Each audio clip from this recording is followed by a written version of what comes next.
John sat alone in his small house on the edge of the colony town. The wind outside howled, carrying with it the dust of the barren world. He had lived on this planet for years, working simple jobs, saving every coin he could. Life was quiet. Life was lonely. Too quiet. Too lonely. Every evening, John cooked the same food: canned beans, dry bread, boiled rice. No taste, no comfort. He was tired of it. That night, after another dull meal, he sighed and opened his old screen. With a few taps, he wrote a short message. Wanted. Cook. Simple meals. Good pay. Shelter included. He didn't expect much. Maybe some traveler, maybe a poor worker looking for coins. He just wanted someone who could cook better than him. Someone who could make this empty house feel a little less empty. After posting the ad, he leaned back and closed his eyes. Hours passed. Night fell. The wind grew stronger, rattling the old windows. John was half asleep when he heard it. A knock at the door. He frowned. Who would come so late? He had no friends. No visitors. Slowly, he stood up and walked to the door. Another knock echoed, louder this time. John unlocked the door and pulled it open. His eyes widened. His breath caught in his throat. It was not a traveler, not a worker, not even a human. Standing in the cold night was a tall, alien woman, her skin a faint, silver blue that glowed under the moonlight. Her eyes were large and shining, filled with fear and exhaustion, and in her arms, wrapped in a rough blanket, was a small baby, its tiny hands gripping her chest, its head resting weakly on her shoulder. For a long moment, John simply stared. He had seen aliens before, yes, but never so close. Never at his own door, never holding a child. The alien woman's lips trembled. She tried to speak. Her voice was soft, broken, heavy with an accent. Please. Cook? Safe? John blinked, confused. What?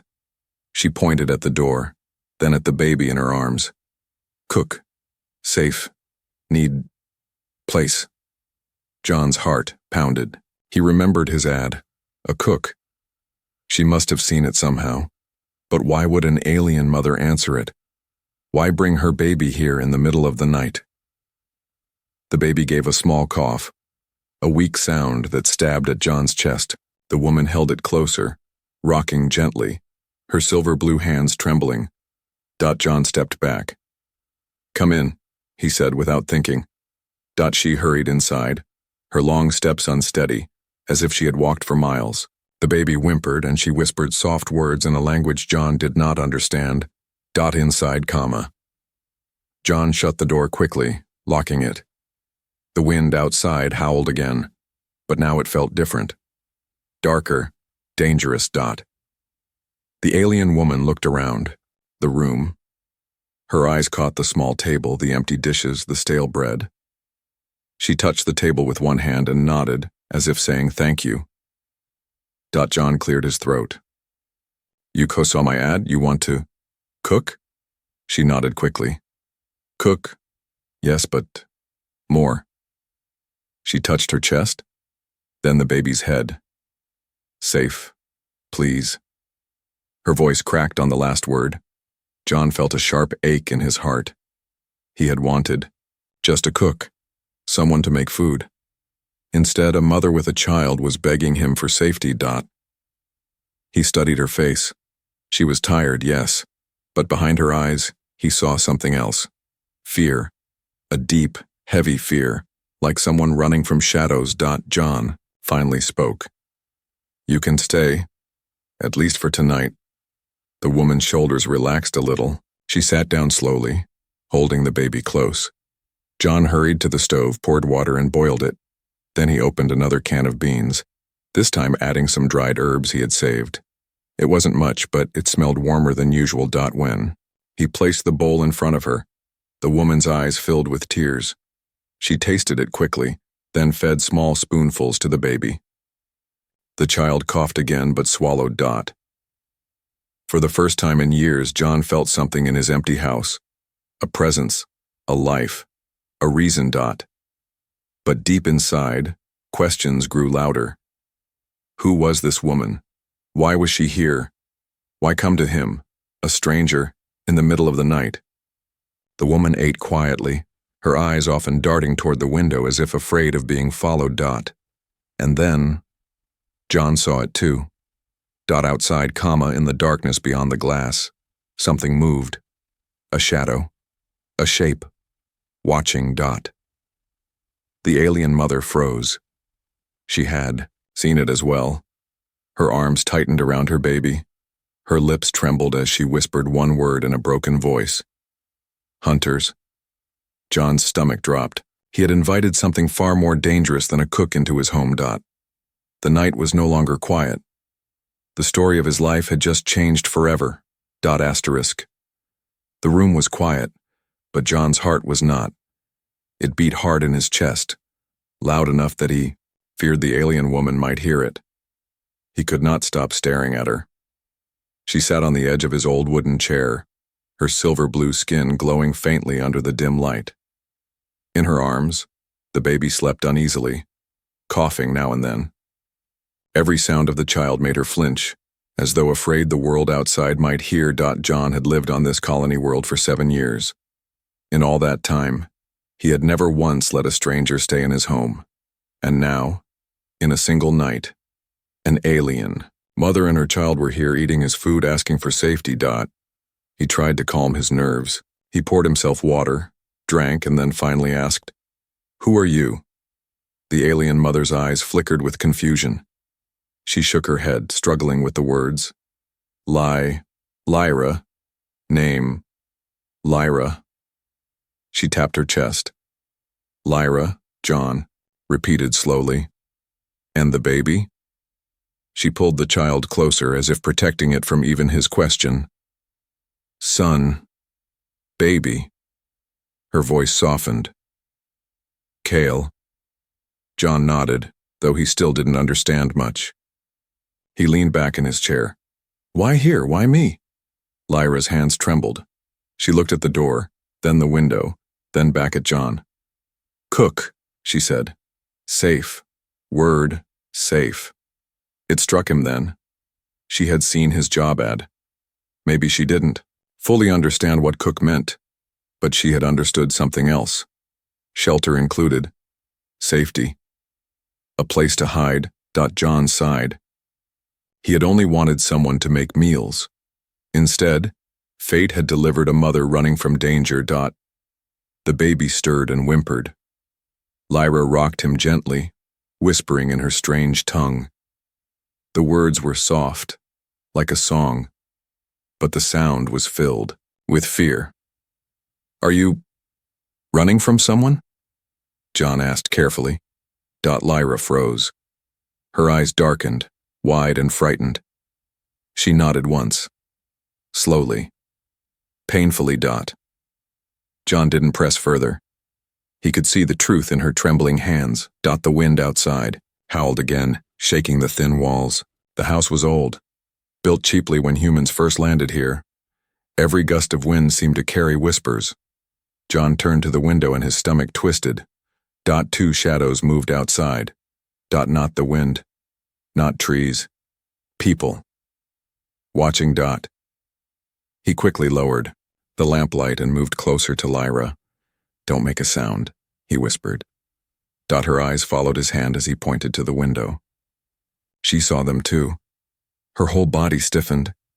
She clutched the baby so tightly the child let out a weak cry. The figures outside paused, then began to move closer. John's mind raced. Who were they? Neighbors? No. No one cared enough to visit him. Hunters, soldiers, smugglers. Lyra's voice cracked as she spoke one word. Hunters.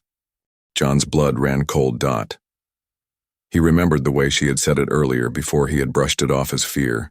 Now he understood. She was not paranoid. She was being hunted. And those outside were here for her. He whispered quickly. They want you? Lyra nodded. Want Kale? Her arms tightened around the child. Blood. Power. John didn't know what that meant. He didn't want to know. But one thing was clear. If he kept her here, he would be pulled into something. far bigger than he had ever imagined. The knock came suddenly, sharp and loud against the wood. Bang. Bang. Bang. John nearly jumped out of his skin. Lyra covered Cale's mouth, trying to keep him silent. Open up, a deep voice shouted from outside. We know she's in there. John froze. His first instinct was to open the door, to deny everything, to protect himself. But when he looked at Lyra, he saw her shaking head, her desperate eyes. She was begging him without words. The knock came again, harder this time. The door rattled, on its hinges. John's mouth went dry. He was only a man with no weapons, no power, nothing but an old kitchen full of pots and pans. What could he do against hunters? Please, Lyra whispered. Her voice was like a thread ready to break. Hide us. John's body moved before his mind did. He grabbed her arm gently but firmly and pulled her toward the pantry. It was small, cramped but hidden in the corner behind a heavy door.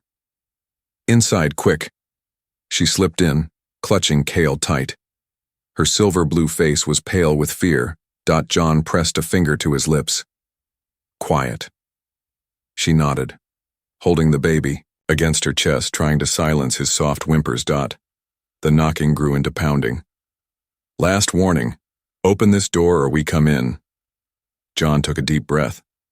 His legs trembled, but he stood straight. He unlocked the door, pulled it open, and faced them. Two men stood in the darkness. Their eyes were sharp, their coats long, their hands resting on weapons at their sides. Their faces were twisted with cruel confidence.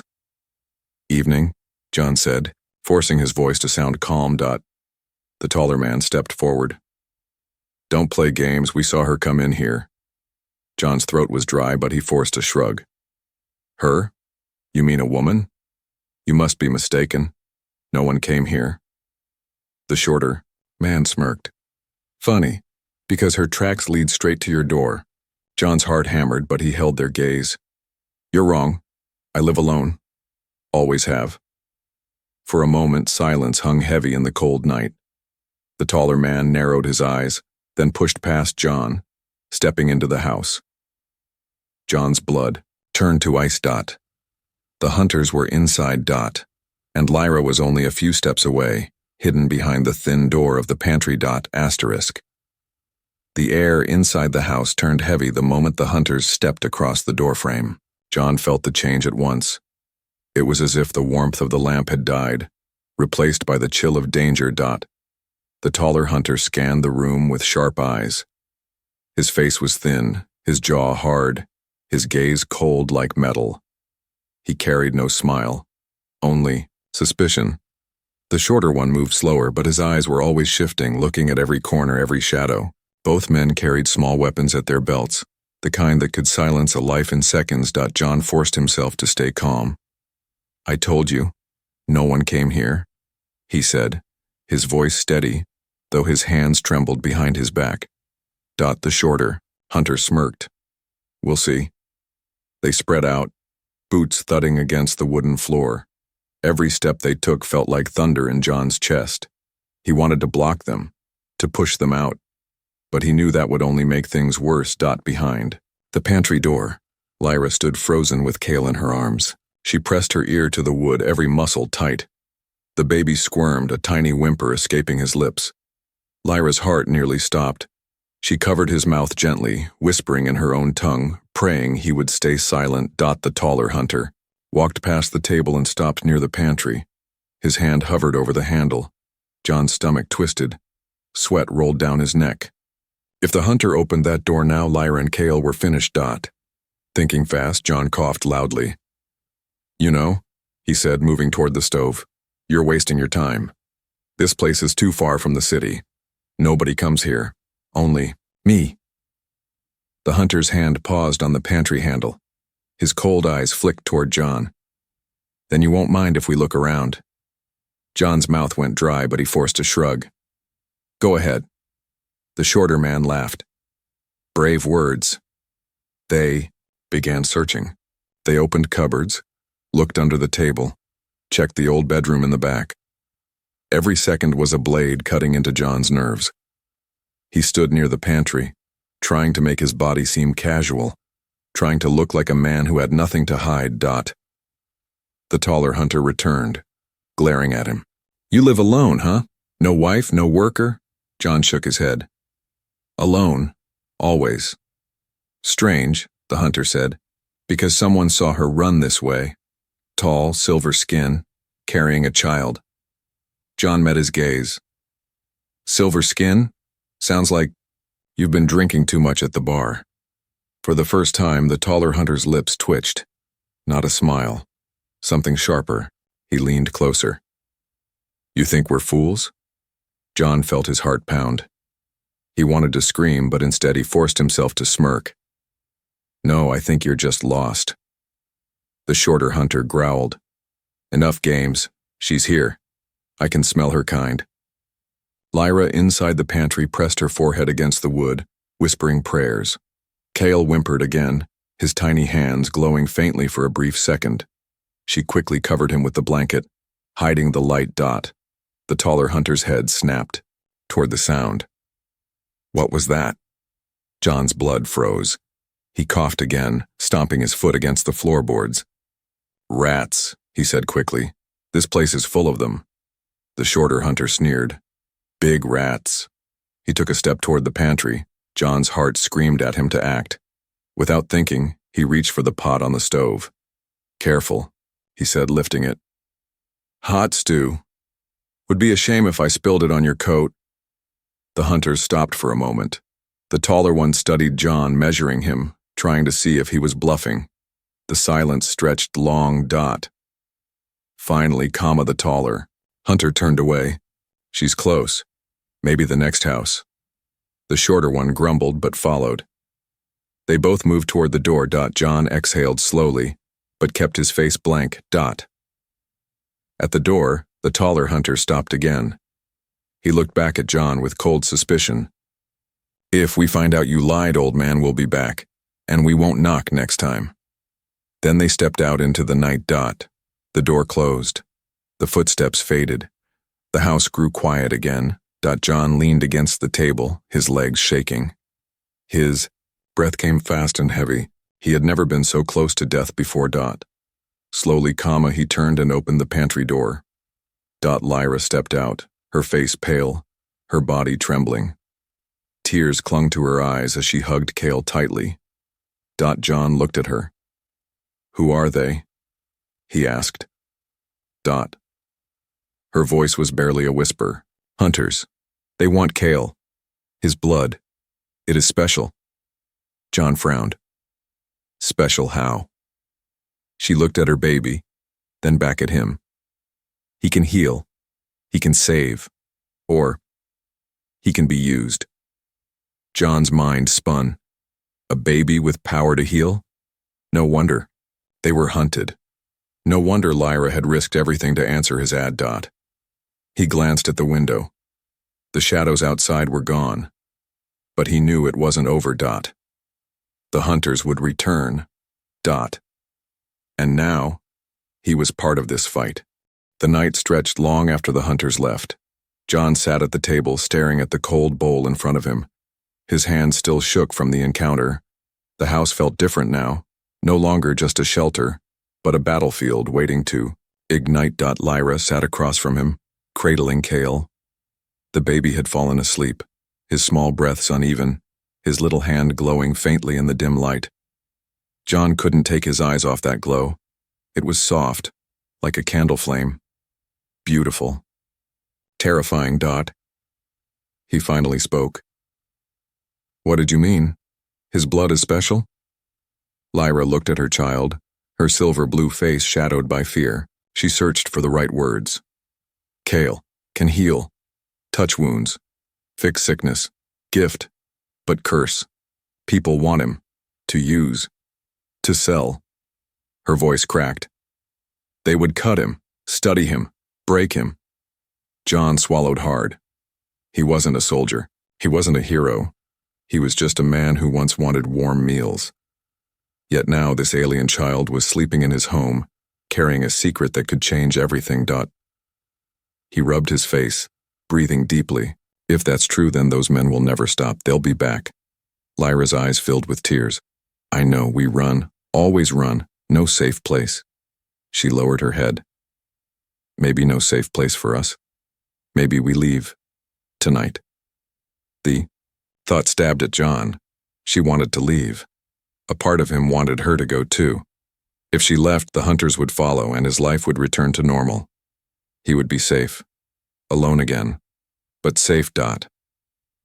He looked at the child, though, and his chest tightened. He remembered the way Cale's tiny hand had glowed. He remembered how Lyra had whispered please with trembling lips. Something deep inside him refused to let them walk back into the jaws of danger. No, he said firmly. Lyra blinked, surprised. No? John stood, his voice shaking but strong. If you go now, they'll catch you before dawn. They'll take the baby. I can't let that happen. Lyra shook her head. Too dangerous. For you. John gave a short laugh, though it held no humor. You think my life was safe before? Sitting here eating cold beans every night, waiting for the days to pass? No? Maybe this is the first time I've felt alive? In years. Silence hung between them. The wind outside moaned, rattling the walls. Lyra's voice dropped to a whisper. Why help us? We are not your kind. John looked at her, then at Cale. Because you knocked on my door, because you asked me for safety, and because I think it matters. Maybe more than I'll ever understand. Lyra's eyes shimmered with emotion. She pressed Cale closer to her chest. For the first time since she arrived, John saw a small flicker of hope in her face. But that fragile moment shattered with another sound at the door. Bang. Both John and Lyra froze. Bang. Bang. The hunters were back. John cursed under his breath. He grabbed a kitchen knife from the counter, the blade dull but sharp enough to cut bread. It was all he had. Lyra rose quickly, holding Cale. Her body trembled, but her eyes burned with fight. We run, she whispered. No, John said again. He looked at the pantry where they had hidden before. If the hunters searched deeper this time, the hiding place would not save them. He needed a new plan. The pounding on the door grew louder. A voice barked, We gave you a chance, old man. Now we come in. John's heart raced. He had two choices. Open the door and beg for mercy, or stand and protect the people who had trusted him. His hand tightened on the knife. His fear burned, but beneath it was something stronger. Anger. Anger at men who hunted a mother and child. Anger at a world that turned life into profit. He whispered to Lyra, Take Cale, hide in the back. Don't come out until I say. She hesitated, but when she looked into his eyes, she saw the truth. He wasn't just speaking bravely. He meant. She nodded, disappearing into the shadows of the back room with Cale. John stood alone now. The pounding shook the door. The lock rattled. He raised the knife. His hands trembled, but he lifted his chin. Come on then, he muttered. Let's see how far you'll go. The door burst open with a crack. Wood splintered, dust flew, and the hunters stormed inside with weapons drawn. The taller one sneered. I warned you. John gripped the knife tighter. He was no warrior, no fighter, but for the first time in his life he refused to run. This was his choice, his stand, his courage.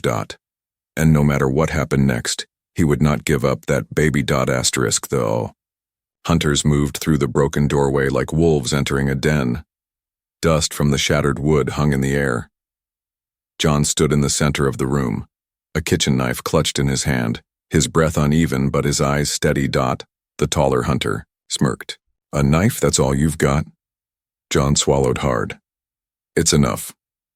The shorter hunter laughed, stepping forward. Where's the alien woman? Where's the brat?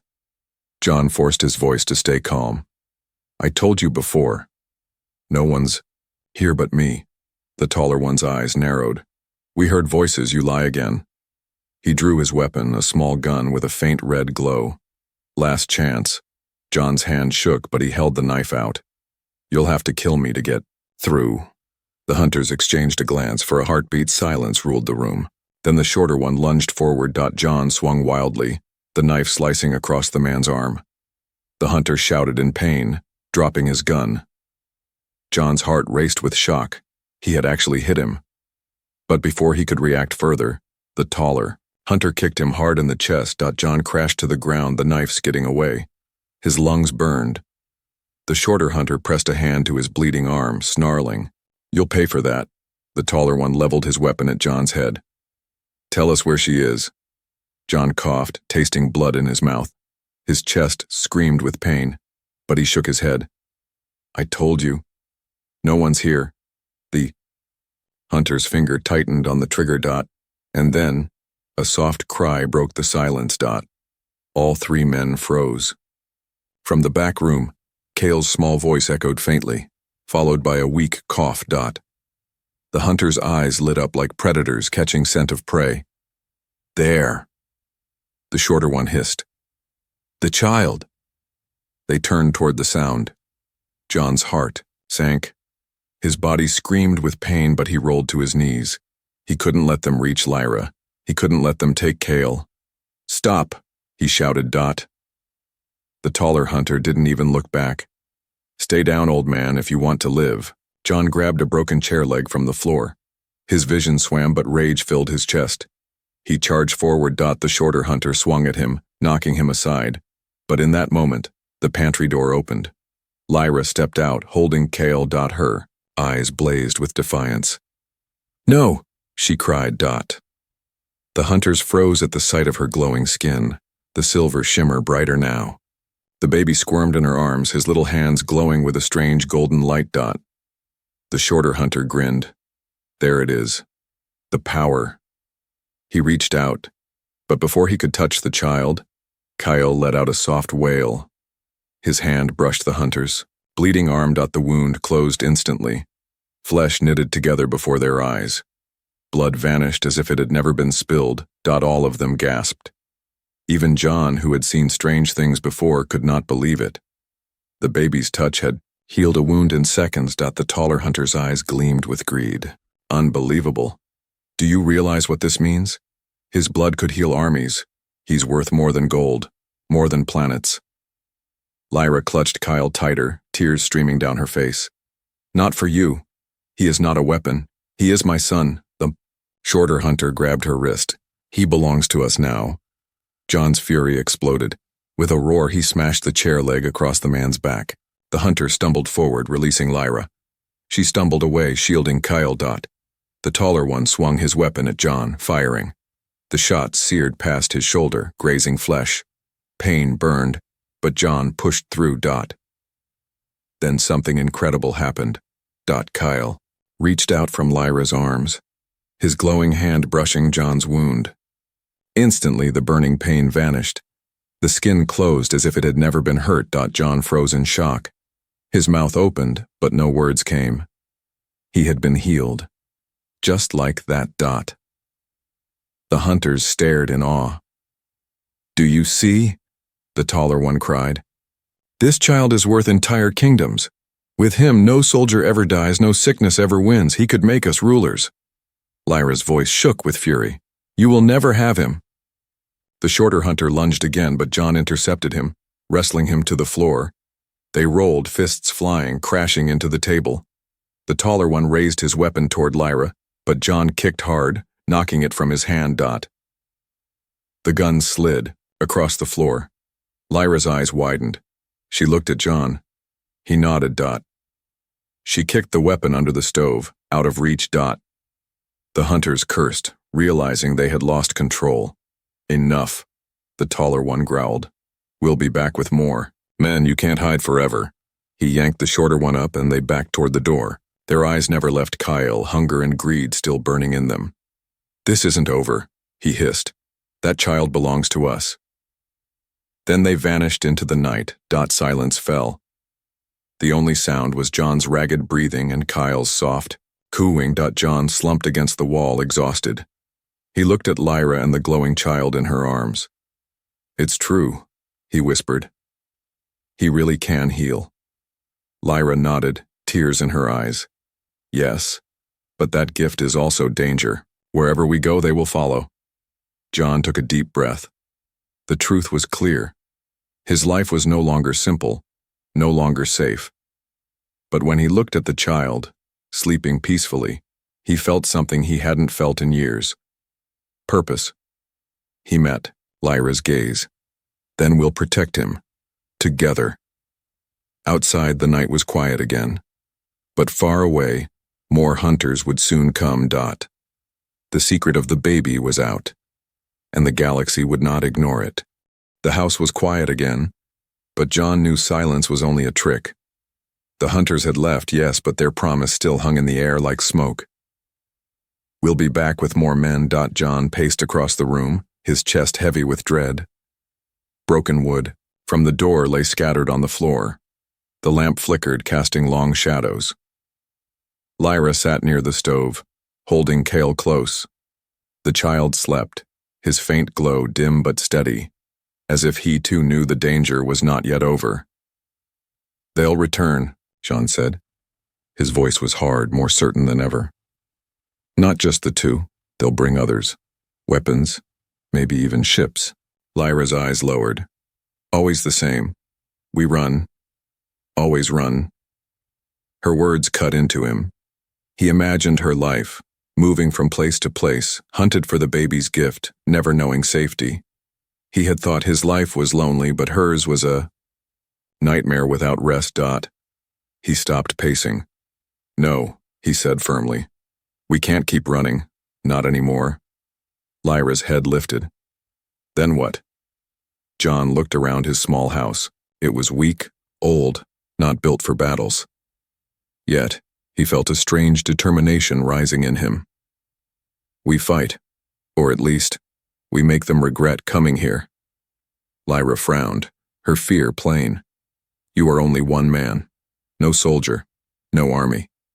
John gave a dry laugh. Maybe, but I know this house, I know this land. And I know one thing, they think I'll just give you up. They're wrong. Lyra studied him, her silver blue eyes shining with something between doubt and hope. John began moving quickly. He grabbed pans, pots, old tools. He pushed furniture against the broken door. His mind raced, turning every simple item into a weapon, or a trap. The stove, yes, the gas pipes. The pantry, yes, flour and spice to blind them. The windows, weak, but could be sealed with boards. Lyra watched silently, rocking Kale, as John transformed the little home into a fortress.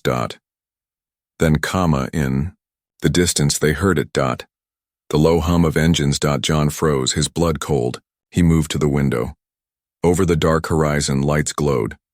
A small ship was descending, dust rising in clouds around it. They're here, he whispered. Lyra clutched Kale tightly. More hunters. The ship landed in the field nearby. Dark figures emerged, 6 this time. They carried weapons and moved with the confidence of predators. John's grip tightened on the kitchen knife. Stay hidden in the back, no matter what happens. Lyra shook her head. I will not leave, you. John looked at her, then at the baby. He felt a surge of protectiveness he never thought possible. Then stay close, but don't let them touch Kale. The pounding came again. Louder, heavier. Bang, bang, bang. But this time, John did not wait for them to break the door. He shouted back, his voice strong. You want him? You'll have to. Go through me. The door crashed inward, splinters flying. The hunters stormed in, weapons raised. John moved first. He swung a pot of boiling water from the stove, splashing 2 hunters in the face. They screamed. Blinded by the scalding heat. Another charged forward. But John kicked over a chair, tripping him. He grabbed a pan and smashed it down, the clang echoing through the room. Lyra darted to the side, shielding Kale, her eyes glowing, faintly as if her fear gave off its own light. She whispered soothing words to the baby, who whimpered softly but did not cry out. The hunters pressed harder. One aimed a weapon at John, firing. The blast struck the wall, sending wood flying. John ducked, then grabbed the bag of flour and hurled it across the room. The white powder exploded in the air, blinding the attackers, choking the room with dust. Through the haze, John saw his chance. He grabbed a metal rod and swung it hard, knocking one hunter to the floor. But there were too many. The taller hunter, from before, stepped through the smoke, his face twisted in fury. You should have handed them over. Now you die. He lunged, striking John across the jaw. Pain burst through his skull. John fell back, dizzy. The weapon pressed against his chest. Lyra screamed. She tried to run forward, but two hunters blocked her path. John gasped for air, his strength fading. The taller hunter sneered. Say goodbye, old man. But before he could fire, a golden light filled the room. Cale's tiny hand stretched from Lyra's arms, glowing brighter than ever before. The light spread, filling every corner, touching the hunters. For a moment, their weapons faltered. Their movement slowed as though the light drained their will. John felt warmth rush through him, the pain in his jaw fading. He looked down. His bruises were gone. The baby's power had reached him again. The hunters staggered, shielding their eyes. What? What is this? One shouted. John seized the chance. He grabbed the taller hunter's weapon, twisting it from his hands. With a roar, he struck him across the face, sending him crashing to the floor. The others, still blinded by the golden light, stumbled back. One shouted, "Retreat, retreat!" Within moments, they fled, dragging their fallen leader. The sound of their boots faded into the night. The ship's engines roared again, and then silence returned. John stood in the wrecked house, breathing hard, his body aching but alive. He looked at Lyra, who held Cale close, her tears glistening. The baby's glow slowly faded, and he yawned softly, falling back to sleep. John stared at the child. He saved us. Lyra nodded, her voice trembling. Yes, but now they know his power. They will never stop. John tightened his grip on the weapon he had taken. His eyes hardened. Then we don't wait for them. We move first. We'll find a way out. We'll fight if we have to. The house was broken, but his resolve was not. For the first time, John understood. This was no longer about just cooking meals or hiding. This was a battle for survival. And he would not let them lose. The house lay in ruins. The door was gone. The floor cracked. Smoke from the stove drifted through the air. John stood among the wreckage, blood on his shirt, sweat on his face. His chest rose and fell heavily, but his eyes were fixed on the small bundle in Lyra's arms. Cale slept, his tiny hand curled against his cheek. The golden glow that had saved them flickered faintly, like a candle after a storm. John whispered, half to himself. That child. He's more than any of us. Lyra knelt beside him, exhaustion plain on her face. Her silver blue skin shimmered in the dim light, her eyes filled with both gratitude and worry. He is gift, she said softly, but gift that brings danger. John nodded slowly. Danger, yes, but also hope. For the first time in years, John felt something stir inside him, a purpose. He wasn't just a lonely man anymore. He was part of something greater, something the hunters feared, and something the galaxy might one day need. Outside.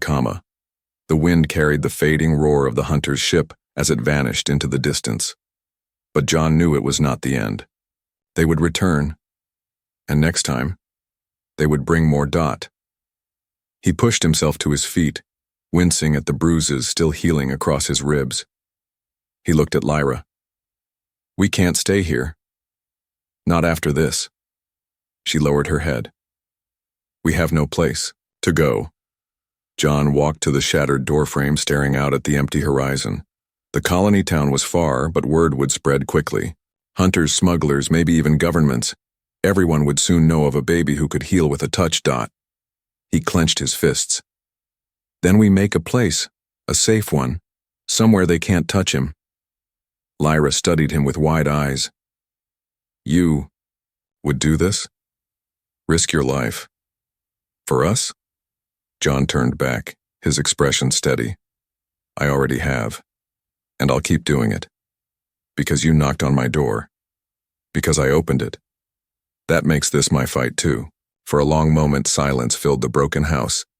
Lyra's eyes shimmered, and she whispered, "Then, you are family now." John's chest tightened. Family. A word he hadn't heard in years. A word he thought he had lost forever. But before the warmth of the moment could settle, Kyle stirred in her arms. His eyes opened, glowing faintly gold. His tiny hand reached out, brushing John's cut cheek. The wound closed instantly. John froze, staring. He touched his face, smooth again as if nothing had happened. He looked at the baby in awe. "He's miraculous." Lyra rocked Kyle gently. "Yes, but miracles make men greedy. They will come, more and more." John's mind raced. He thought of the hunter's words. Armies that never die. Leaders who rule forever. If the wrong people gained Kyle, the galaxy would drown in endless wars. He knew then, protecting the child was not just about Lyra, not even about himself. It was about everyone. Humanity. Aliens.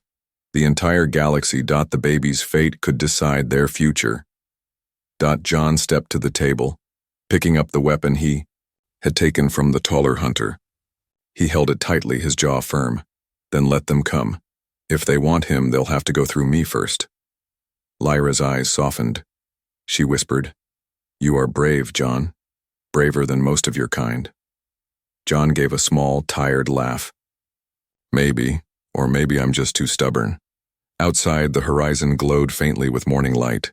The long night was ending, but John knew the true battle was only beginning. He turned back to Lyra. "We leave at dawn. The longer we stay, the easier it will be for them to trap us. We'll move through the forest tunnels, find another place to hide." Lyra nodded slowly. "Yes, we run again. But this time, not alone." John felt a strange pride in those words. Not alone. He glanced at the baby one more time. Kyle yawned softly, the glow fading as he drifted back into peaceful sleep. John whispered, "Rest while you can, little one. The world out there isn't ready for you yet, but one day, it will need you." The wind carried his words into the dawn, a promise to himself and to the child.